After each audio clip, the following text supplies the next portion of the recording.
Cake অথবা ঘরে তৈরি বিভিন্ন পণ্যের বিক্রয় মূল্য কিভাবে নির্ধারণ করবেন? এই প্রশ্নটা প্রায় দেখা যায়। কেকের বিক্রয় মূল্য নির্ধারণ করতে যে বিষয়গুলো বিবেচনা করতে হবে, উৎপাদন খরচের মধ্যে পড়বে উপকরণের খরচ, যেমন ময়দা, চিনি, ডিম, তেল, ভ্যানিলা এসেন্স আর যা যা লাগবে আপনার কেকটা তৈরি করতে।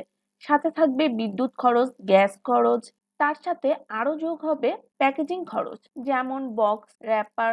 এর সাথে আরো যোগ হবে ডেকোরেশন চার্জ, মানে আপনি যদি এক্সট্রা কোনো ডেকোরেশন করে থাকেন সেই চার্জটা অবশ্যই যোগ করে নেবেন। আর যা যা আপনি কেকের সাথে প্রোভাইড করবেন, তারপরে সেটার সাথে যোগ হবে শ্রমিকের মজুরি।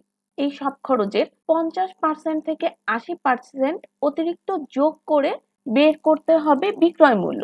একটি উদাহরণে বলে দিচ্ছি, উৎপাদন খরচ যদি 200 টাকা হয়, মুনাফা হবে 50%। বিক্রয় মূল্য হবে 200 টাকা প্লাস 200 টাকার 50%, তার মানে 200 টাকা প্লাস 100 টাকা, সর্বমোট 300 টাকা।